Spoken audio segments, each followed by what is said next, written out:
ছাত্ৰ ছাত্ৰীসকলে আজি মই তোমালোকৰ ক্লাছ 6 ৰ ম্যাথমেটিক্সৰ চেপ্টাৰ 1 ৰ এক্সাৰসাইজ 1C2 কৰাই দিম। ইয়াৰ আগৰ আটাইবোৰ এক্সাৰসাইজ মই কৰাই দিছো। চোৱা, এইটোতো তোমালোকৰ নতুন কিতাপ য'ত অসমীয়া আৰু ইংৰাজী দুটা মাধ্যমে আছে। মই কিন্তু বুজাই দিম ইংৰাজী অসমীয়া মাধ্যমত, কিন্তু লিখাই দিম ইংৰাজী মাধ্যমত। এইটো তুমি ধ্যান দিবা। এতিয়া চোৱা, ইয়াত আমাক কৈছে যে পুট, এইটো এটা কি চিহ্ন, or equal or this sign in blank box.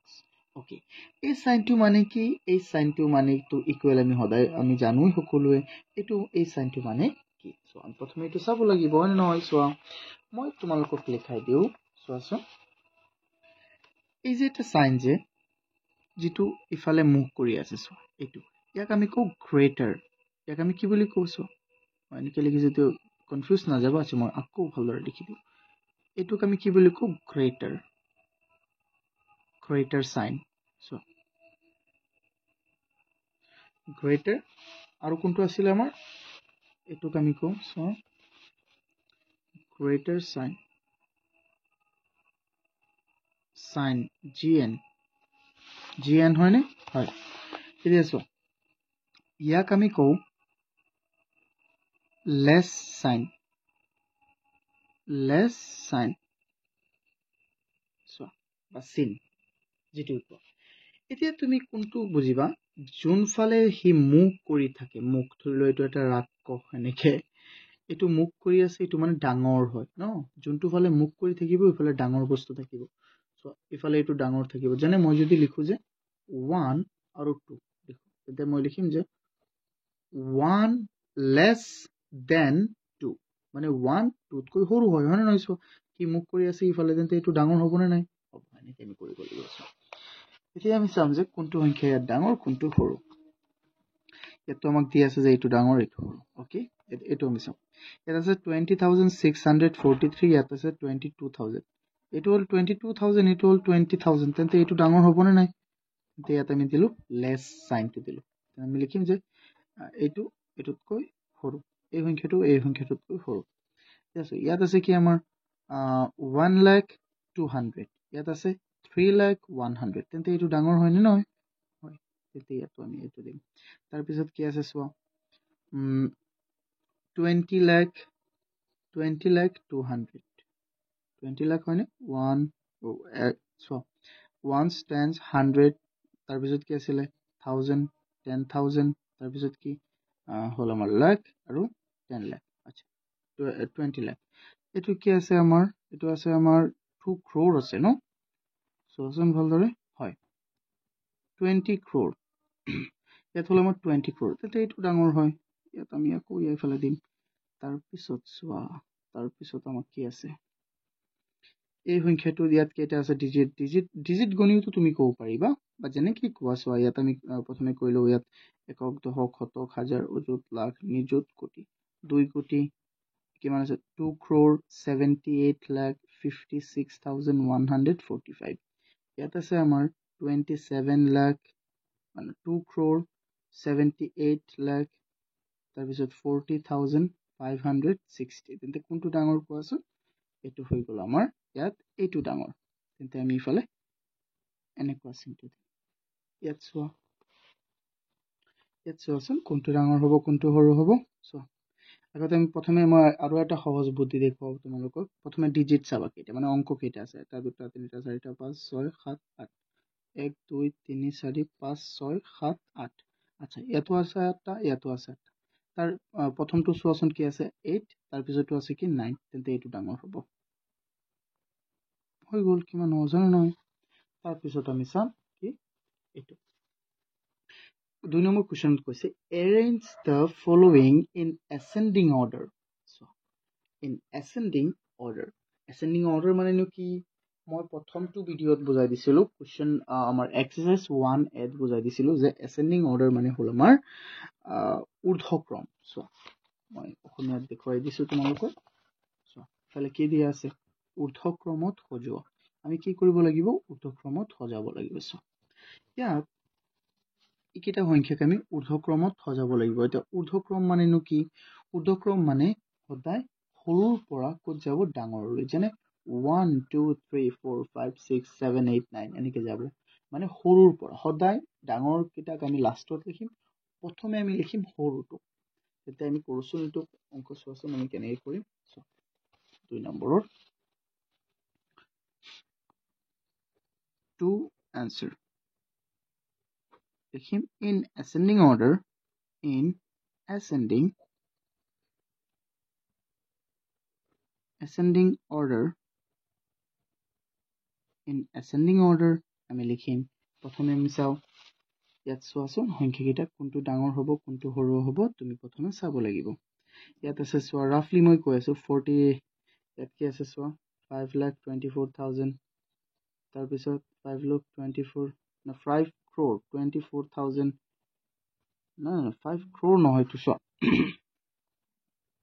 So, এইটো হল আমাৰ কি 52 লাখ হয়নে নহয় 52 লাখ 45,678 43 লাখ আছে তাৰ পিছত 23 লাখ তাৰ পিছত 46 লাখ 38,690 36 লাখ এইটো হৈ গল 36 লাখ 76,532 এইটো 42 লাখ 76,549 তেতে ইয়াৰ ভিতৰত কোনটো একেবাৰে সৰু এইটো হল একেবাৰে সৰু তেন্তে প্ৰথমে আমি লিখিম এইটো প্ৰথমে এইটো মই এটা চিন দিলো মই পিছত লিখি দিম একেবাৰে ইয়াতকৈ ডাঙৰ কোনটো হ'ব কোৱাচোন ইয়াতকৈ ডাঙৰ হৈ যাব তোমাৰ 36 লাখ এতে দুটা চিন দিলো মানে মই চিন দি আছো তাৰ পিছত হ'ব তোমাৰ 42 লাখ সো 4 নম্বৰটোত কোনটো হ'ব পাৰে এতে 42 তাৰ পিছত হ'ব তোমাৰ 43 এটো হ'ব 4 নম্বৰ আমি লিখি থাকো চোৱা তেন্তে প্ৰথমে কোনটো হ'ব আমি লিখো প্ৰথমে হৈ যাব মই ইফালে চাই আছো তোমালোকে জাস্ট এনেকে চোৱা মই চাই লিখি আছো এটো ফালে নম্বৰ কিটাটো আছে মই লিখি থাকো তোমালোকে চাই থাকা চোৱা প্ৰথমে হৈ যাব আমাৰ কি 23 লাখ 23,78 তাৰ পিছত 671 তাৰ পিছত কি আছে তাৰ পিছৰটো হল আমাৰ 36 লাখ 76,532 তাৰ পিছত কোনটো হ'ব তাৰ পিছত হৈ যাব আমাৰ 42 লাখ 76,000 তাৰ পিছত কি আছে 76,549 আকৌ চোৱা ইয়াৰ পিছৰ কোনটো হ'ব এটো হল 3 নম্বৰ আৰু 4 নম্বৰটো হৈ যাব আমাৰ 43 এটো হ'ব 4365,710 আৰু 5 নম্বৰটো হৈ যাব 5 নম্বৰটো 46 টো হ'ব 46 38 and 690 আৰু আমাৰ একেবাৰে লাষ্টটো চোৱা একেবাৰে লাষ্টটো কোনটো হ'ব 52 লাখ না না এটো একেবাৰে ডাঙৰ আমি এটো লিখো 52 লাখ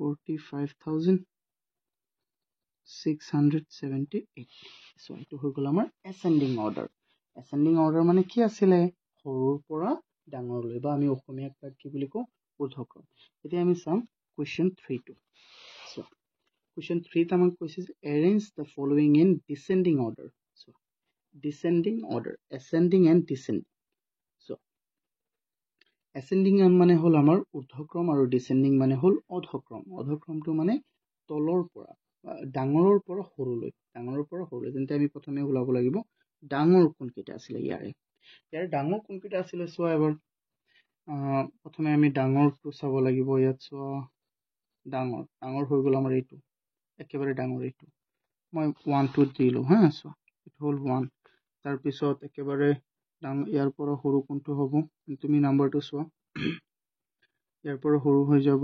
74 ইয়াৰ পৰা সৰু মানে এটো একেবাৰে ডাঙৰ ইয়াৰ পৰা সৰু হ'ব এটো হ'ব একেবাৰে তাৰ পৰা সৰু আৰু তাৰ পিছত ইয়াতকৈ অকমান ডাঙৰ হ'বলৈ 47 56 47 39 তেন্তে এটো হ'ব ইয়াতকৈ অকমান ডাঙৰ 3 হ'ব এটো মই অকমান এনেকে দি লৈছো তেতিয়া তোমালোকৰ সহজ হ'ব হা তাৰ পিছত আমি 4 নম্বৰটো ওলাব লাগিব মানে এতিয়া ইয়াতকৈ অকমান ডাঙৰ মানে আমি ডাঙৰৰ পৰা ক'ত যাম সৰুলৈ আমি এনেকৈ যাম। ধৰি লওক এইটো ৰাস্তাটো আমি ডাঙৰৰ পৰা ধৰা আমি পাহাৰৰ পৰা আমি নামি আছোঁ আৰু এচেণ্ডিং অৰ্ডাৰত আমি পাহাৰত উঠি আছোঁ। এনেকুৱা মানে সৰুৰ পৰা ডাঙৰ, এচেণ্ডিঙত আৰু ডিচেণ্ডিঙত ডাঙৰৰ পৰা সৰু। তাৰপিছত 4টো কোন হ'ব? 4টো চোৱা, 4টো হৈ যাব এইটো 47, এইটো হ'ব 4 নম্বৰ। আৰু 5 নম্বৰ কোনটো হ'ব পাৰে? যেহেতু 6টা আছে, এইটো হ'ব 5 নম্বৰ আৰু এইটোতো একেবাৰে 6 নম্বৰে হ'ব। তেন্তে মই লিখি দিওঁ 3 answer লিখা in descending order. In descending order. প্রথমে হয়ে যাব আমার 7 4 1 6 5 4 3 তাৰপিছত হল আমাৰ 6 4 7 8 5 4 6 তাৰপিছত হল আমাৰ 4 7 5 6 4 3 5 again তাৰপিছত হ'ব 4 7 3 9 8 4 1 3 6 5 3 8 7 0 and 6 নম্বৰটো হৈ যাব আমাৰ 2 1 8 6 4 5 8 এইটো হল আমাৰ কমপ্লিট আনসাৰ। তুমি একবাৰ চাই লোৱা, স্ক্ৰিনশ্বট মাৰি ল'ব পাৰিবা তোমালোকে। চোৱা মই এনেকৈ দিছোঁ, এনেকৈও নহ'ব, চোৱা এনেকৈ চাব লাগিব অকণমান।